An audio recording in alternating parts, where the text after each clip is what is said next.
separación o divorcio, estrategias para afrontarlo. En el lado izquierdo está la doctora Elena Casadiego, experta en Derecho de Familia, abogada, colega colombiana. Esto es un live internacional. Aquí, de este lado, ya ustedes lo conocen, pero por si acaso, el doctor Balbuena, Belisario Balbuena, perfilador criminal, psicólogo forense, entre muchas otras cosas más. Ellos van a hablarles hoy a ustedes sobre un tema, pero viéndolo de forma conjunta. Y a veces ese duelo, nosotros los adultos no lo sabemos manejar y lo traspasamos a nuestros hijos, a nuestros familiares.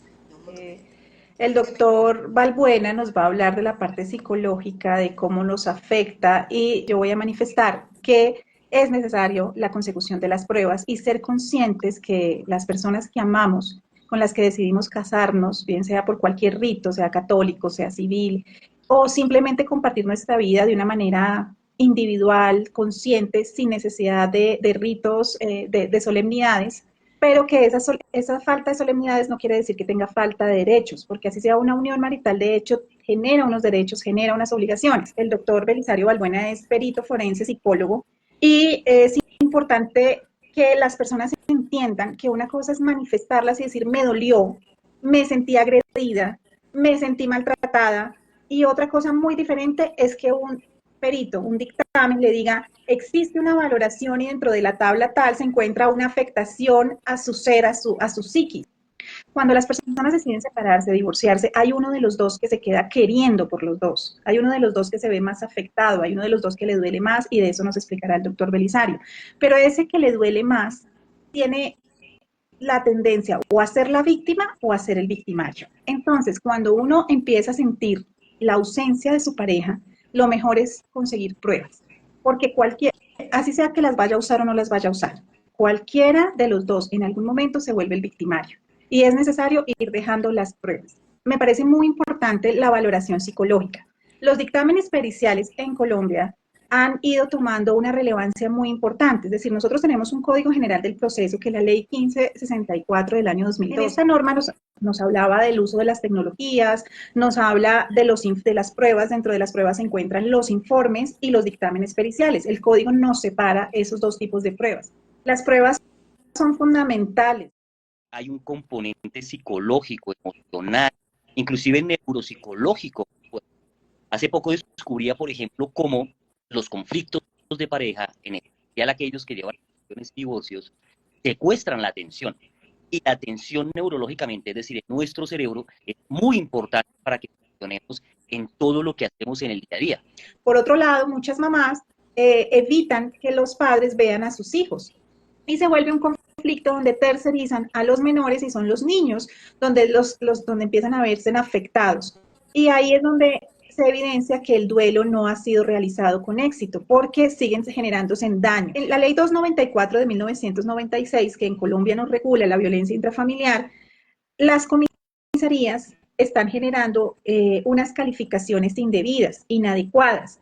Cuando las mujeres o los hombres presentan su medida de protección porque se están viendo afectados o vulnerados, las comisarías de familia las están rechazando bajo la causal, que es una causal que ni siquiera se encuentra tipificada en alguna norma, contestan diciendo que no pueden pronunciarse frente a estas manifestaciones porque se evidencia que existe una pelea personal entre los cónyuges y eso se llama violencia institucional y la sufren tanto hombres como mujeres en relación también a un daño que se causa por no manejar el duelo. Me parece interesante revisar el tema del involucramiento de los menores, de las niñas, incluso de los adolescentes. O sea, quítese la cabeza que porque su hijo o hija tiene 15 años, ya puede asimilar de forma completa un duelo de separación o de divorcio de sus papás. El menor, así sea adolescente, necesita una compañía,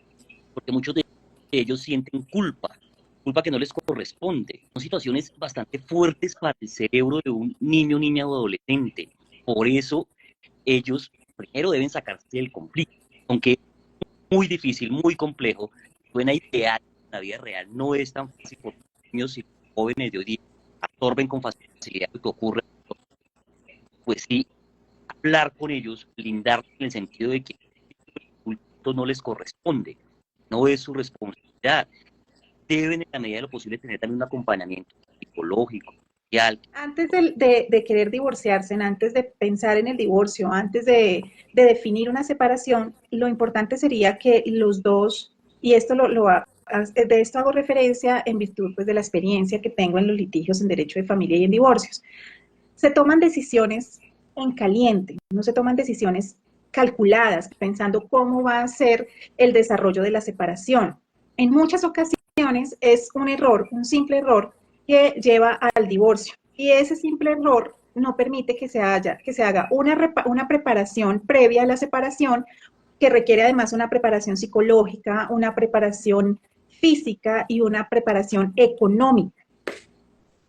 Como no existe esta preparación y se toman decisiones, siempre uno de los dos se arrepiente y trata de volver. Y hay segundas oportunidades, pero las segundas oportunidades se convierten en un tormento, porque el agresor ha tomado más vuelo, más impulso para hacer y causar más daño. Entonces, si habíamos visto un monstruo 1.0, vamos a ver un monstruo 3.0, con más pruebas, y va a terminar siendo el agresor quien instaure las medidas de protección y quien se haga pasar por víctima. Por eso es que es necesaria la preparación antes de tomar la decisión de separarse.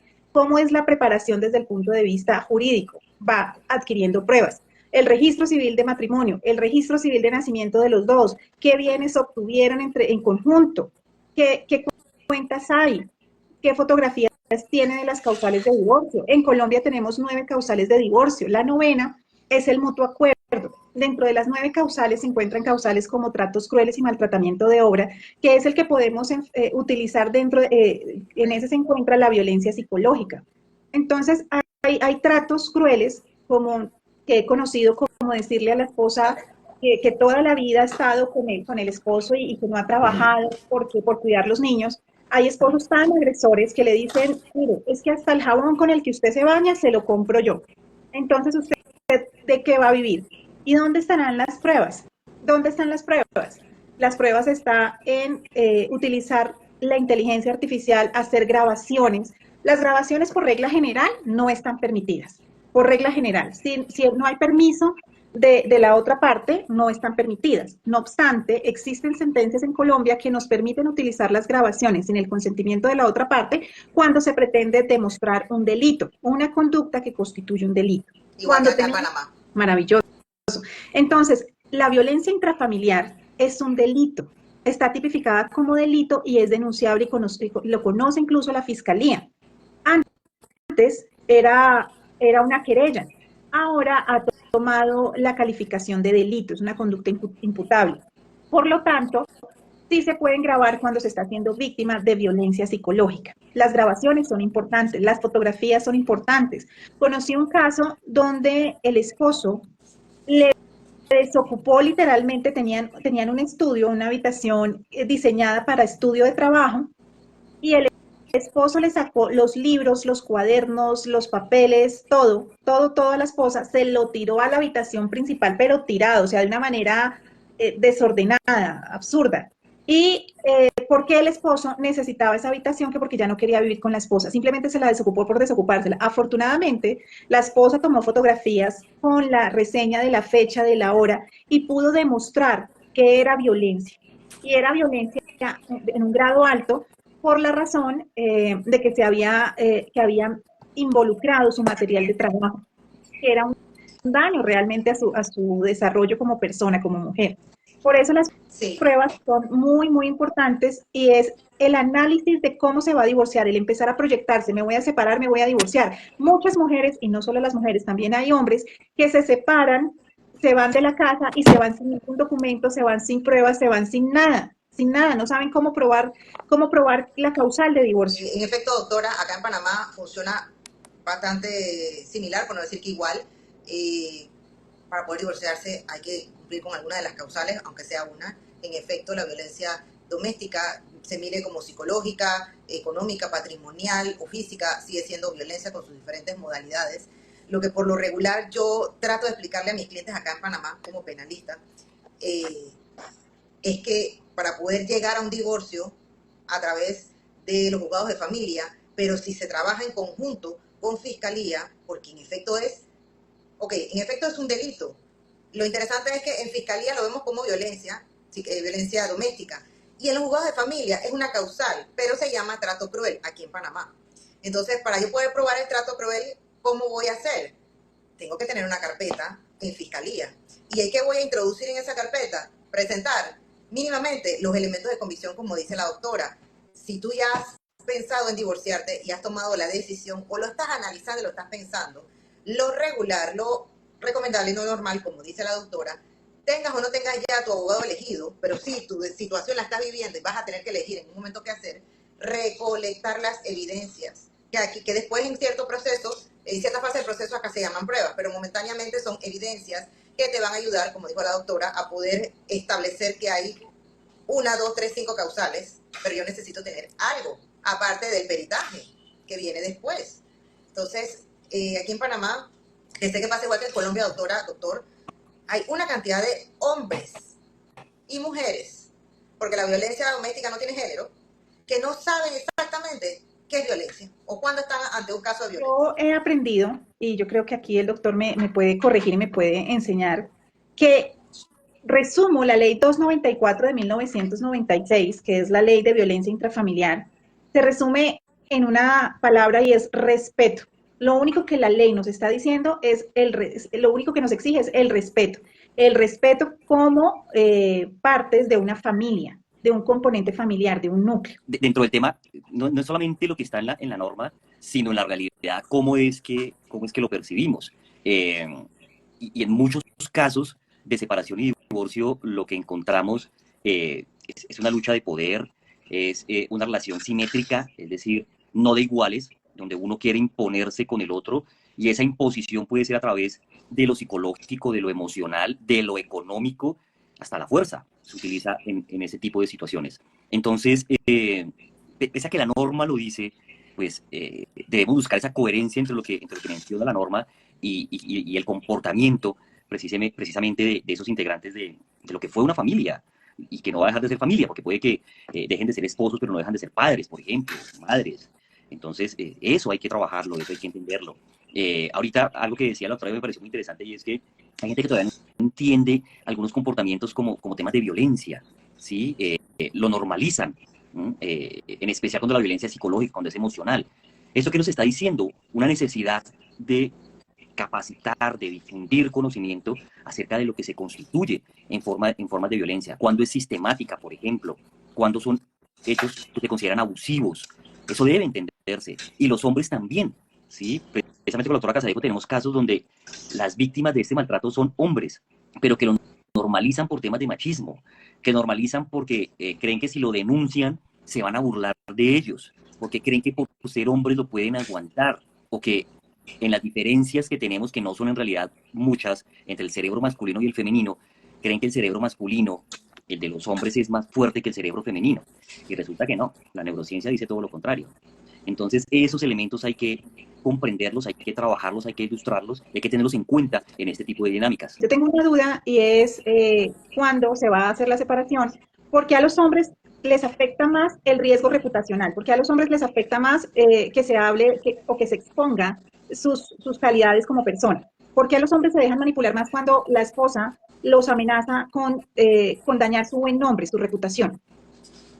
Doctora Lina, porque culturalmente, antropológicamente, es que si nos vamos al estudio antropológico, encontramos que precisamente al hombre se le dio tradicionalmente la labor de ser el cazador, el proveedor, el que llevaba al hogar, el que respondía por, y a través del tiempo pues eso ha ido cambiando. Sin embargo, evolutivamente los cambios tardan cientos o hasta miles de años. Eso no es de la noche a la mañana, por más organizaciones que haya, por más campañas que se haga, por más tendencias de nuevos géneros que pueda haber. Eso no es un tema que se cambie tan fácilmente. Y si está amarrado a la cultura, y dentro de la cultura la religión, vemos que la gran mayoría de religiones, si no todas, tienen una tendencia machista, patriarcal, pues con mayor razón.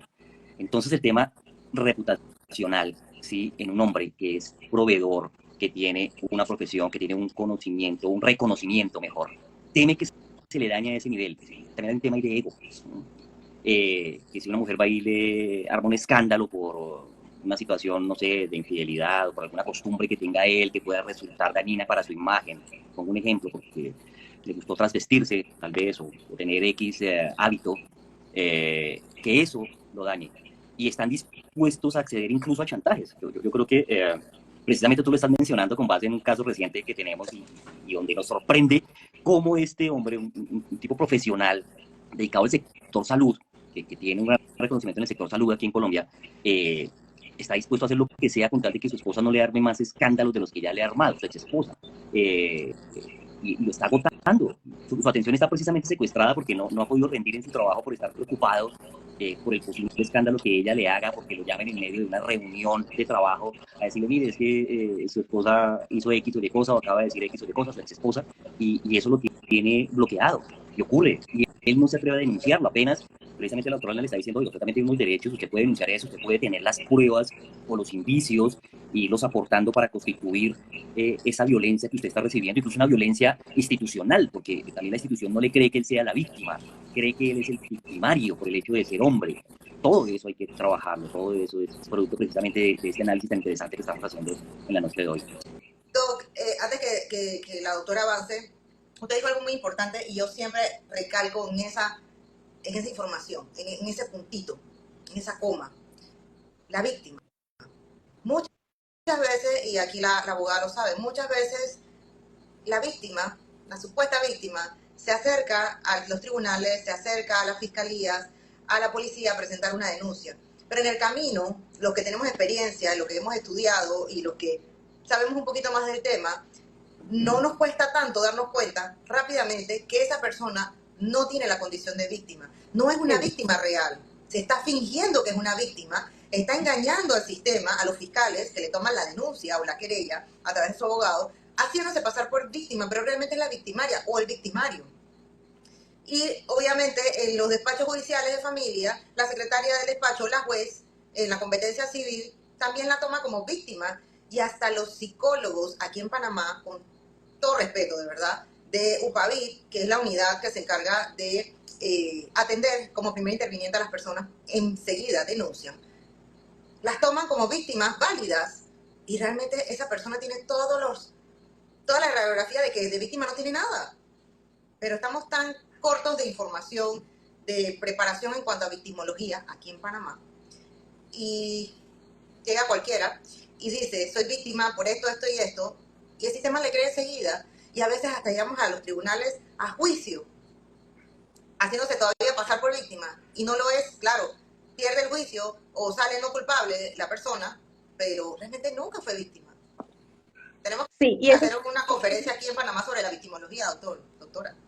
Eso es algo que le he preguntado al doctor Belisario y lo hemos manejado en varios casos, porque muchos victimarios utilizan esos mecanismos con los que ponen en condición de discapacidad, de vulneración a la real víctima, y los hacen pasar como si la víctima se los hubiera hecho, esos actos se los hubiera hecho a él o a ella. Entonces, un ejemplo, que lo maltrató económicamente. Entonces, el agresor o la agresora dice, es que él me maltrata económicamente, cuando es al contrario. Entonces, de esto yo le he preguntado varias veces al doctor Belisario y el doctor Belisario me ha explicado muy chévere y aquí lo dejo para que él nos diga nuevamente. Bueno, sin extenderme con el tema, porque en realidad eso es casi que otro live, ¿sí? Yo creo que aquí hay que entender que dentro de las dinámicas de pareja hay varias situaciones de complejidad. Es decir, puede que dentro de esa dinámica en algunas ocasiones uno haya sido víctima del otro victimario y viceversa por situaciones de conflicto, que no necesariamente tienen que constituirse como una violencia intrafamiliar, pero que sí son llevadas al contexto de la violencia intrafamiliar. En ese momento me viene a la mente un caso donde una mujer dice que recibió violencia psicológica y violencia intrafamiliar y de género porque su pareja, un médico, ella era diseñadora de modas, le dijo bruja en una sola ocasión. O sea, sí, y cuando uno habla con él, él dice, ella me dijo perrazazo. Y pues eso por sí mismo no es un tema de una violencia como tal. Hay dinámicas que a veces son complejas en las situaciones de pareja y que deben entenderse. Sí, la violencia como tal y yo he insistido en eso, tiene unos elementos de sistematicidad o tiene situaciones que ya trascienden límites del respeto por el otro completamente, ¿sí? De manejar una emoción que tenemos todos los seres humanos, que es bueno, que compartimos incluso con los cerebros mamíferos, que es la ira. Y fíjense que eso es una de las etapas del duelo. ¿Sí? La primera etapa de un duelo es la negación. Usted no cree que eso le ha ocurrido, usted no cree que eso pudo haber pasado. Como le decía inicialmente la doctora Elena, ¿sí? Yo me casé con el príncipe azul y no puedo creer que se me haya decolorido, o sea, que ahora no sea azul, sino que sea gris, negro, un monstruo. Eso es esa primera etapa. Y la segunda etapa es la ira. Hay una situación de ira que debe manejarse y es en la ira donde precisamente empiezan a fraguarse este tipo de situaciones, a veces erráticas para hacerle daño al otro y en muchas ocasiones no solamente al otro, sino que tiene unos efectos colaterales con los hijos. Y es ahí donde debemos educar, es ahí donde debemos trabajar, es ahí donde debemos prevenir que ese tipo de situaciones lleguen precisamente a ocurrir o que se entiendan y se puedan regular en caso de que estén pasando, porque a veces puede ser una bola de nieve de acusaciones mutuas, de denuncias mutuas de uno contra otro, que eso también se ha vuelto muy común, y se forma un círculo vicioso de agresiones. Eso debemos trabajarlo, eso debemos evitarlo. Yo tengo una pregunta, doctor Belisario, me metí ahí como muy atravesada. Una pregunta y es, ¿el duelo en las mujeres es diferente al duelo en los hombres? Digamos que la respuesta es sí. El duelo es un elemento muy subjetivo en su vivencia, por eso nadie, ninguna, ni psicólogo, ni psiquiatra, puede decirle a usted cuánto puede ser el tiempo de su duelo, precisamente por el elemento subjetivo que hay ahí, ¿sí? Por todo lo que eso implica.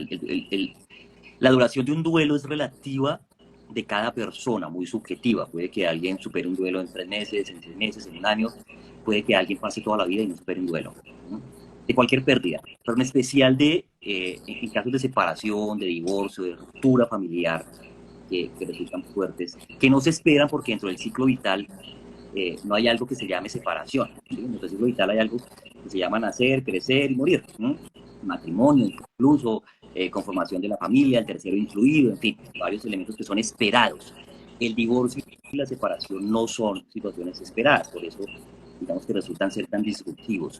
Y pasa por unas etapas, ¿no? Es de hecho una psicóloga suiza quien trabajó mucho sobre las etapas del duelo y definió básicamente 4 etapas. Algunos otros estudiosos han descrito 5 o 6 etapas, pero ella las describe básicamente como negación, como ira, depresión y resolución del duelo, o negociación y resolución del duelo finalmente. Pero el tiempo es relativo. Que si lo sufren más las mujeres que los hombres, digamos que culturalmente uno encuentra que la mujer le da más significado emocional, que los hombres los resignificamos precisamente por lo instrumentales que somos, ¿sí? Entonces nos distraemos en el trabajo, nos distraemos a veces con cosas que pueden ser perniciosas, dañinas, adicciones, por ejemplo, ¿sí? Con promiscuidad, con alcohol, con drogas, en fin, pero eso no soluciona un duelo, ¿sí? Usted no puede decir que superó una tusa tomando licor, eso la empeora, eso lo deprime más. Usted lo supera cuando lo resignifica, cuando lo trabaja, cuando se acompasa con su dolor, cuando trabaja su dolor y cuando trabaja en especial la ira. Es que el tema de la ira es algo muy importante, yo también lo he vivido en mi vida personal y es algo que uno debe trabajar. Y en la medida en que, en mi caso particular, he entendido cómo funciona nuestro cerebro a nivel de esas emociones, pues también he entendido cómo manejarla y cómo elaborarla. Es básicamente eso. Yo siempre he escuchado que el duelo en los hombres es más complicado que en la mujer, cuando el hombre, porque el hombre cuando está enamorado realmente lo está. Incluso termina tomando decisiones desacertadas como el suicidio, entre otras cosas, o echarse a perder, como dijo el doctor, vicios, mujeres, alcohol, droga, que parte de los vicios. Y le cuesta salirse porque entonces tiene un cúmulo de problemas. Está lidiando con el duelo, con los nuevos vicios, y encima de eso, todos estos escenarios perjudican, si tiene hijos, perjudica esa buena relación con sus hijos ante una reglamentación de visita. La mujer, por su lado, entiendo que le duele, sana, le cuesta tiempo, como dicen por ahí, se va al salón de belleza, se cambia el look, se compra ropa y en un mes ya está tratando de salir adelante, ¿no? Pero mentira, duele, le toma tiempo, toma trabajo, el acompañamiento psicológico es sumamente importante. Yo no soy de los abogados que recomiendan a sus clientes de que la vida continúa y que si en medio del divorcio conoce a otra persona y se entusiasma, porque soy del pensar, y no siempre pasa, pero tarde o temprano se van viendo cosas. Soy del pensar que uno tiene que cerrar ciclos y etapas, uno tiene que divorciarse, y si esa persona te quiere o esa persona está muy entusiasmada, interesada en ti, en tener una relación contigo, va a esperarte. Eso de que la gente no espera, eso es mentira. Yo, vuelvo y repito, no soy de las que recomienda. Me ha ocurrido con clientes que han estado en medio del divorcio y han conocido a su nueva pareja. O entran al divorcio con la otra pareja, que, o entiéndase, la causante o no de esa separación. Y yo realmente, como digo, no estoy de acuerdo, porque uno no puede construir su felicidad, con respeto a todos los que me estén escuchando y viendo, uno no puede construir su felicidad en base a la tristeza de otro o a la desgracia de otro. Ese es mi pensar. Y si uno quiere entablar en una nueva relación, que te puede ir muy bien o como te puede ir muy mal, no se sabe obviamente, tiene uno que cerrar ese ciclo de violencia, ciclo de proceso de divorcio, de conflictos, por más que esa persona nueva en tu vida esté presente y te esté apoyando, porque en el momento difícil es cuando uno ve si esa persona está con nosotros en ese duelo, pero es que el duelo es personal. Pero bueno, cada quien con su ritmo de vida y sus decisiones, pero lo menciono porque no todo caso es así. Hay veces que todo empieza muy bonito, pero al año o 2 años empiezan a salir los demonios. Entiéndase, los demonios. Los fantasmas que no quedaron sanados, el duelo que no quedó sanado. Justamente con el doctor Belisario hemos hablado hay unos casos que se ven más en los hombres, yo los identifico más en los hombres, en el género masculino.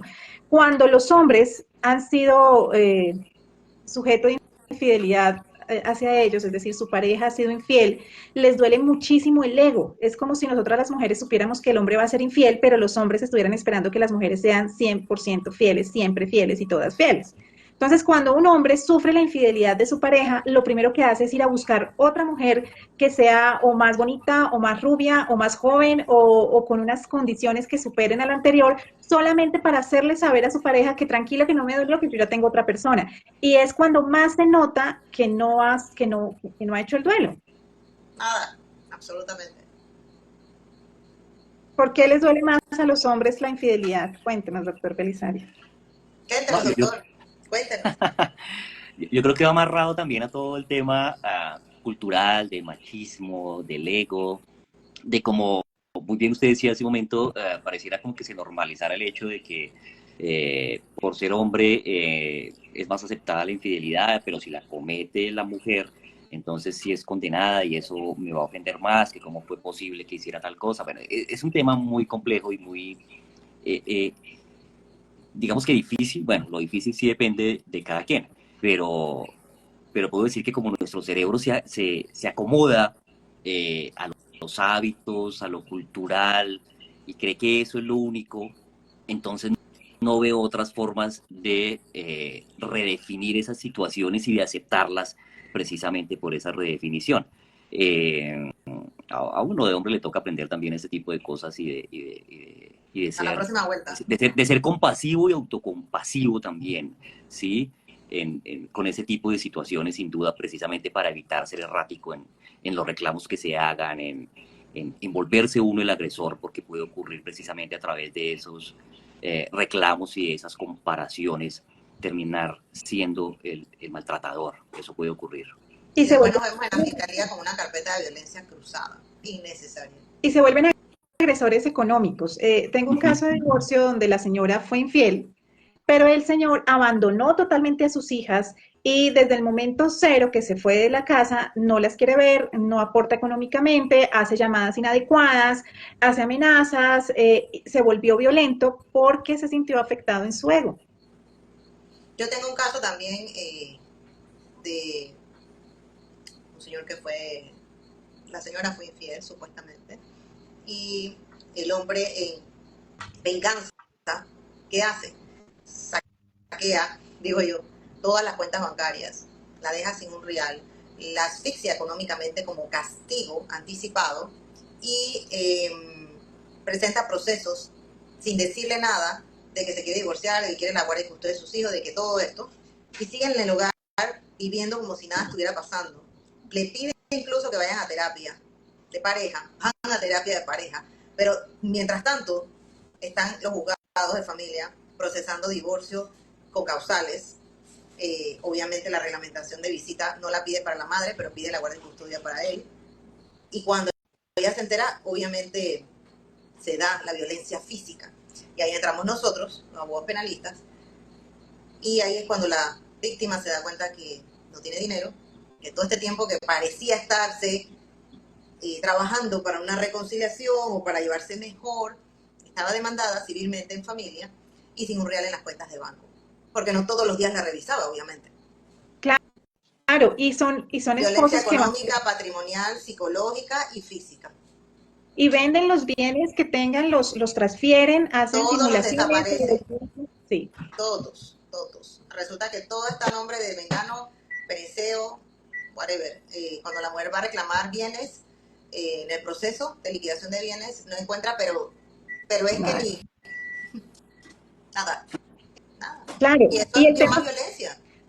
en Colombia pasa que se puede hacer un proceso de simulación, pero demostrar la simulación sí se puede, pero en unos casos es complicada. Cuando el agresor ha sido calculador, entonces hace las cosas tan bien que le transfiere el bien inmueble a una persona que puede demostrar solvencia económica.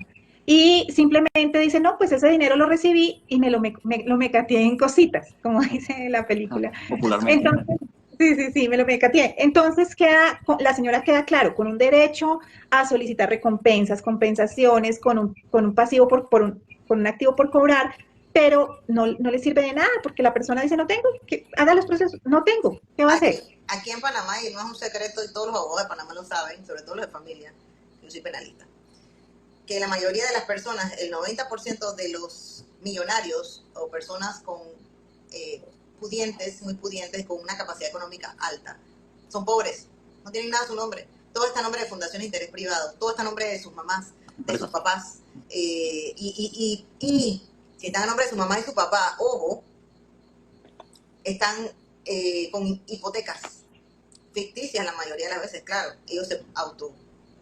¿Por qué? Para evitar que esos bienes puedan entrar dentro de la liquidación y tengan que compartirlos con su esposa con la que estuvo casado un año, 10, 20, 50, no importa.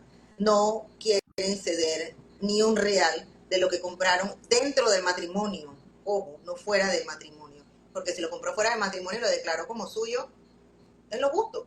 Pero si dentro del matrimonio crecemos como matrimonio, aunque la plata la hayas puesto tú, pero crecemos en el matrimonio, lo justo es que a mí me toque la mitad, porque mientras tú estabas trabajando y mientras tú estabas esforzándote a muchas cosas para ser, como dice el doctor, el proveedor de esta familia, lo más seguro es que la mujer estaba en la casa, la mayoría de las veces pasa así, criando a los hijos, siendo la ama de casa, soportando situaciones, trabajando en el hogar, porque también es un trabajo, sacrificándose ella, dejando de ir a la universidad, dejando de estudiar una maestría o de estar trabajando en algo que le gusta porque tenía que quedarse en el hogar. Entonces es justo, pero me imagino que en Colombia y como en todos los demás países, siempre el poder económico puede, y esa es una situación tan dura y marcada en el duelo de una persona que se está separando y que se está divorciando. ¿Por qué? Porque es en ese momento en donde cae en cuenta que me va a tocar nada, no me va a tocar nada. Entonces tengo que lidiar con el divorcio, tengo que lidiar que me voy a quedar con la responsabilidad de los niños porque los amo y son mis hijos, sí, pero ¿qué me va a tocar? Claro, Encima me va a tocar una pensión, posiblemente ni la pensión le toque porque hasta eso le pelean los hombres, sí. o las mujeres viceversa, por lo regular son los hombres. Cuando se insolventan, hay muchos hombres agresores que incluso renuncian a sus trabajos para que no tenga cómo demostrar que tiene capacidad económica para una cuota alimentaria para sus hijos. Es decir, el daño es inmenso. Hay hombres que se insolventan, hay hombres que manifiestan que no tienen dinero, se hacen hacer unas valoraciones psicológicas de que tienen algún tipo de adicción. No, hay muchas situaciones y todo es porque no se hace un adecuado duelo, porque nos quedamos con ese sentimiento de dolor, de rabia, de ir hacia el otro, de cómo le causo más daño, de cómo lo hago sentir esto, un pedacito de esto que estoy sintiendo. Y muchas veces,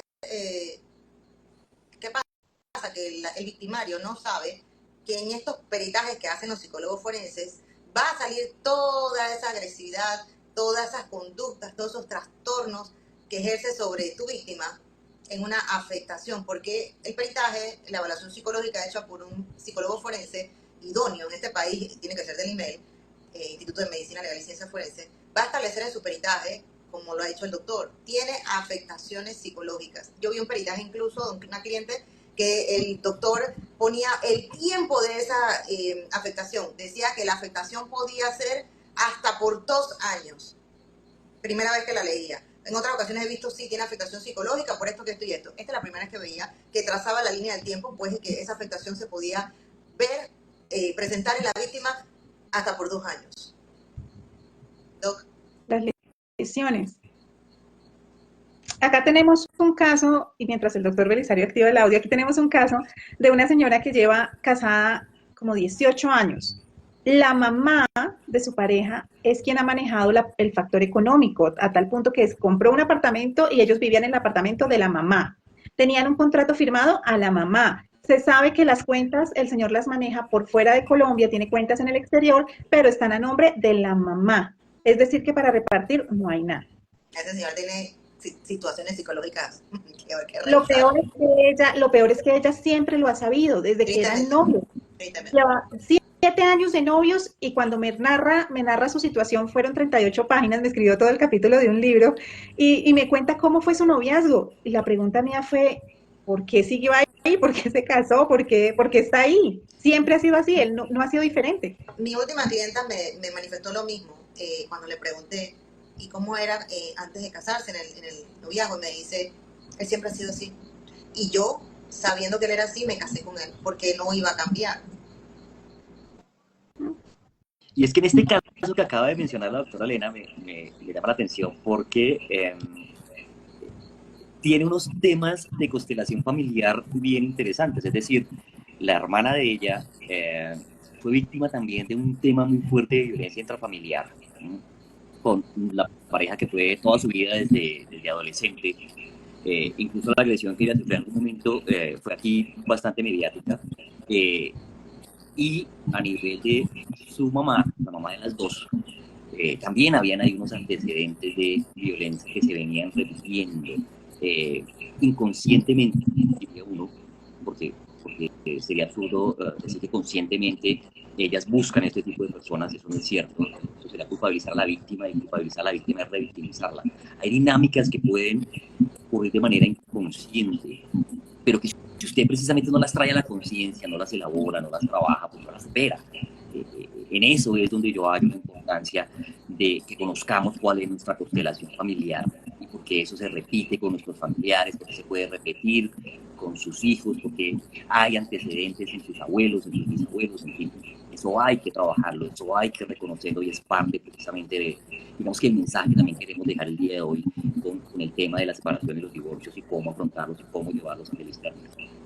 Aquí en Panamá se hacen constelaciones familiares, para el que escuchó y se quedó un poco perdido con el tema. Aquí se realizan. Yo inclusive fui invitada a una, me encantó, me sirvió muchísimo para una situación familiar con mi mamá y la familia de ella, obviamente, y se lo recomiendo a cualquiera.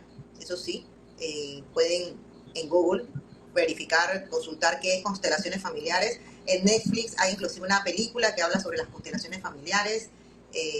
No me acuerdo ahorita mismo cómo se llama, pero está en mis historias destacadas donde dice series. La pueden ver allí, muy buena. La vi el año pasado y se la recomiendo a todo el mundo. Ayuda muchísimo a entender.